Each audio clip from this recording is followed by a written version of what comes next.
works both ways.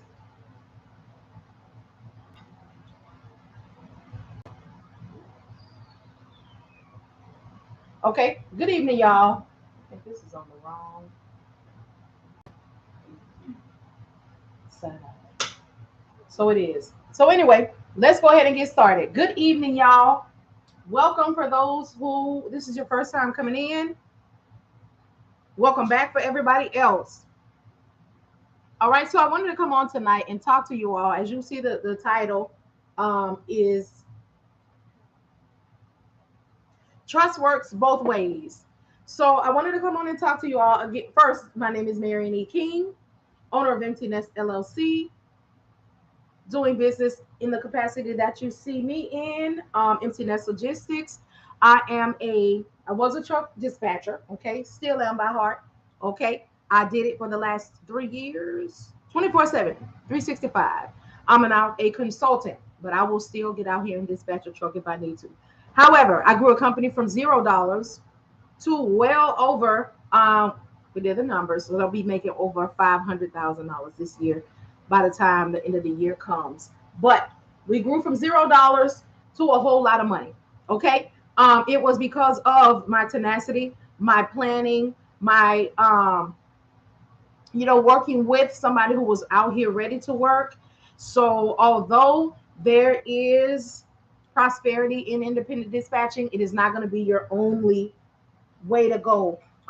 Everybody is going to get different results. Okay. I work hard. The carriers that I was with worked hard. So we were able to see what needs to be done. This company also started, they were brand new. Hello. I was brand new. So we started literally brand new companies making $0 to well over hundreds of thousands of dollars a year. Okay. I was not in transportation before I met them. I was in customer service sales for 27 years. So at that time, went in entry. I was on the phone, going in and out of ops, sneaking to the bathroom, all of the things that we do when we working on the sales and customer service floors. Okay. I worked my way up from that to team lead, okay, from that up to subject matter expert, subject matter expert, then team lead, then assistant manager, manager, on up to training, and recruiting. So I brought, when I decided to leave corporate America, those things into my own business. I always wanted to be in the transportation industry, but I knew I did not want to be in the truck. So now I am in what I like to call the administrative role of independent transportation businesses. All right, in this space, in administrative role would be your dispatcher, your broker, and in the consulting space, I am able to work with and help new transportation companies get started, go and grow. Transportation, this area, the admin roles, okay, the ones that keep the paperwork, that makes the moves, to coordinate those, us, okay. So I wanted to come on here tonight and talk to you all about, as you see the name of it again, trust, something about trust I got on here. But anyway, I want to talk to you all about, this is for old and new dispatchers. When you take on a new carrier, okay, many of us at some point will build relationships, if we haven't, with brokers. So we are not solely on the load boards. Okay, we've established relationships. Our current carriers, have done well. And when we take on a new one, we want to come out the gate. We want to impress them. As you know, as a dispatcher, if you don't have the ebook, I'm going to talk about some things that I have that will help you in your business. You want to make sure that you interview these carriers. Your business is just as important as theirs. So just like they want to ask you, what are you going to do? How are you going to help them? Why should they pay you the percentage? You want to be able to see, how are you going to work? Are you going to be on time? Are you willing to go over the road? There are some things as the dispatcher that we want to know, we want to ask before we take on a carrier. All right. We do not want to operate in a space of desperation. That's why we want to prepare ourselves. And if we're going to take on this role, we want to make sure that we are in financial position to take care of what we were taking care of before we started this, and to take care of this. The reason that I advise, okay, because I cannot tell anyone what to do. The reason that I advise this course of action is because it's not quick. There's not a quick return. And I also encourage dispatchers to find their own carriers. Okay? Find your carriers. So, those of us who have established relationships with carriers, shippers, because there's some freight brokers on here. When you take on a new carrier, all right, do not connect your new carrier. I know people about to go ham with your established relationships. Do not connect new carriers to your established relationships. That's thing one. Also, do not get load out trailers for your new carriers. Okay? I'm about to tell you why. We work hard to establish relationships with brokers. Very hard. We get on that load board. That's all right, Serena. That's all right. You in the right place. Okay, you're in the right place. It was somebody on here who had theirs for 3 years. Listen, we're gonna start where we are. Okay, so don't feel any kind of way, and don't let anybody make you feel any kind of way.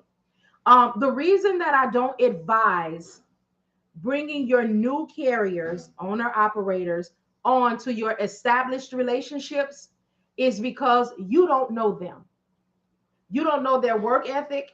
You don't know what they're going to do. And there is nothing worse than having an established relationship with a broker and you have somebody to ruin that relationship.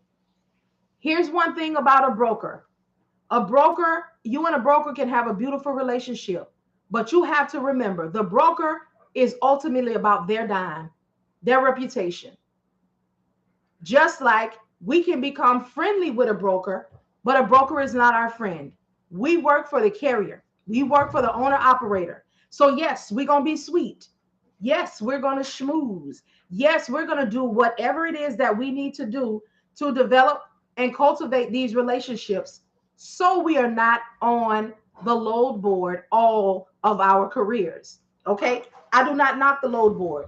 As new dispatchers, you need the load board. You don't just know brokers like that. So this is, get on there, find your brokers, create relationships. But the reason that I am saying do not bring your new carriers, new owner operators, your new clients into your established relationships is because they can ruin those for you. You don't know their work ethic. You don't know what they're going to do. All you know is what you said that you're going to do. Okay? They have said what they're going to do, but they have not proven to you. This is also a practice that keeps us from getting, to where we feel like we don't need a load board or we don't need to make new connections anymore. Because sometimes we do get complacent. We get enough broker relationships and we don't sign our carriers up for new people. We don't look at anything. And the reason that I'm having this conversation now is because it's getting ugly out here. It's getting ugly. And even our go-to brokers, okay, are like, I didn't even call you because I know that this load is going to be too low. I didn't even send you an email because I know that you're not going to get, because they still need to move. They still need to be paid or whatever they're doing. So although out of their mouths, they will say, I know you weren't going to take it for less than $2 or $3.25 a mile. They're actually not going to tell you, I'm looking for somebody that is going to move this for less than you. Okay? Because when things get better, they don't want to ruin their relationship as well. So the reason that I'm telling you this is you don't know the people that you're taking on. You do know who worked well and helped you establish that relationship with the broker. You know that they were on time. You know that they were dressed well. You know that they got all their paperwork signed. You know that they didn't have any problems at the shipper or the receiver. You know, because the shipper and or the receiver, made a compliment about them. The fact that that broker is continuing to move you means that you all have been doing well and right by them. Okay, let's say you get a new carrier and you buck them up. Okay, you talking good. Hey, they're asking you, how do you find your loads? All right, I hope y'all got a pen and paper. Okay, we as dispatchers do not disclose how we find loads, because we have a process that we do as dispatchers, and those who do not dispatch, i.e., those who drive the truck, feel that if I tell you I'm using a load board, the first thing they're going to say is, I don't need you. I can do that for myself. Okay? There's a few things that we have as a dispatcher that they don't have. There's a number one thing that we have that they definitely don't have, and that's time. We have time to look up people's information, check their credit. We have time to do follow-ups. Excuse me. We have time to negotiate. Whereas they don't have time. They're taking the first thing that they see and taking whatever it is because they want to just get just enough to take care of that truck payment. Now, don't get it twisted. I'm not knocking, but what I'm saying is there's a way that we are able to see that is going to be a one-time process, and you're not going to get messed over. Okay, so you don't want to bring your new people into your old situation, because once you have soured the taste in the mouth of a broker, there is a possibility that he doesn't want to hear from you at all again, because you brought him something that disrupted the flow of their business. So you may have that relationship that you established because you already had a dry van carrier, you already had a refrigerated carrier, and that company doing right is how you establish that relationship. But you have taken that, and you can ultimately ruin the relationship and the movement for those who did what they needed to do on account of what it is that you did. All because you're trying to impress and make money, and you have to take yourself back. Now, you don't, now I'm not saying don't utilize them at all, but what I'm saying is your big ones, you don't want to mess that up. You definitely don't want to take on a new power only, okay? Not knowing what they do, how they do, and put them on a load out load. Okay? If you don't know what a load out trailer is, it is when you can contact a broker and you can get a trailer that they need delivered 53 foot or whatever from one place to another, but you have 5 days, 7 days, 2 weeks to get it where it is. So you might get the trailer for $100. They might pay you $100 to take the trailer from one place to the other. But they know that in between there, you have the opportunity to make thousands of dollars because you have 5 days, 7 days, 2 weeks to get that trailer where it needs to be. Well, if you don't know, you don't have an established trust, okay? You don't know the work ethic of the person that you just took on.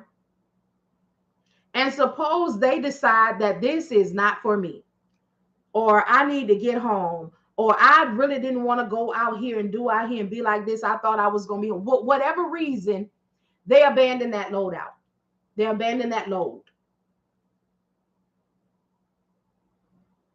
As the dispatcher, the broker is going to hunt you down. They're going to start contacting you. They're going to start sending you these nasty emails. They're not going to work with you anymore. Yes, they're going to do what they need to do towards that business. But guess what? They don't have the information to contact that business owner directly. They have yours.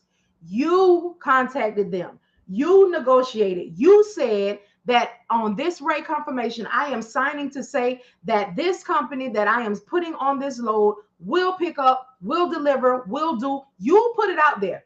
You assured by signing that rate confirmation that this process was going to be complete and everybody was going to get paid. Okay, I'm telling you all this because you need to have a heads up. You need to know that you cannot, well, no, I'm sorry, I can't tell anybody what they can or can't do in their business. But you need to know that there are variables that can make or break your business. Okay? Trust, but verify. Okay? Make sure that, and there's a lot, listen, it depends on what equipment you take on. And also, if they're new, you still might, have a couple of problems with that anyway. So you still might have to venture out and utilize different people. But I wanted to come on here and say that because it is important. It has happened. Okay? It has happened. Also, again, you don't know them well enough. So you don't know, they're just going out on the road. You're their first dispatcher. They don't have either no experience, or they worked for another company, but that's another one. Okay. So this is not something that is just exclusive to one person. Y'all, hold on a second. Let me greet my husband. Food in the microwave. So you want to make sure that there's more than one way to CYA. Okay. And these are things that are not talked about. These are things that we find out in the midst of it all happening, and we don't really know what to do, which is, again, why we have the $25 a month coaching space. Okay. So when things like this happen, we can try to get together and get, answers and help you figure out what needs to be done if we don't already know the answer. So I just wanted to come on tonight and just drop that off, so you have a heads up, so so you understand what is happening and what is going on. I also know that there are a lot of you, and that's it for that.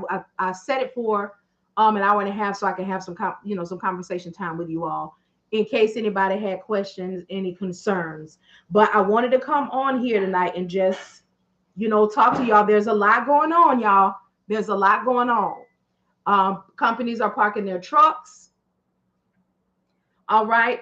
Dispatchers are being undermined because there's all of these people out here now, and money is spacey for these owners. So they are out here. They're looking for anybody who is cheaper. I'm not even going to say cost effective. They're looking for cheap. So, watch yourself, watch your connections, and just watch for the things, watch for the changes, and make changes in your business that you can stand, that you can afford, and also prepare yourself to pivot if that's something that you may end up having to do. I doubt it, but who knows? I don't know everybody's situation. All right. So I just wanted to drop that off for y'all on tonight. Okay. Watch. Get to know, because as a dispatcher, we disclose everything. They want to know everything. What you going to do? How much you going to make me? How long I'm going to be out? Do you have any connections? Where do you get your loads from? They want to know all of the things, and we have to provide all of those things. And all they say is, okay, I want you to be my dispatcher, but they don't disclose. Yeah, we ask, are you willing to go over the road? If you got the ebook, my homeboy said, please, please, please get into it. There's a person who needs help. All right, let me know. Because I know there was somebody on here that said they've been in business 2 years, and they need some help. So this is what I'm going to do, y'all. I'm going to end this video because it's just, a little bit shy of 20 minutes. So this is not a long, drawn out video. People can just catch it and go. And I'm going to log right back on, because we have until 10 after 9 to ask our questions and do what needs to be done. Okay, so I'll be right back, y'all, and we'll just do a Q&A and conversation for the next 40 something minutes. All right, so I'll be right back.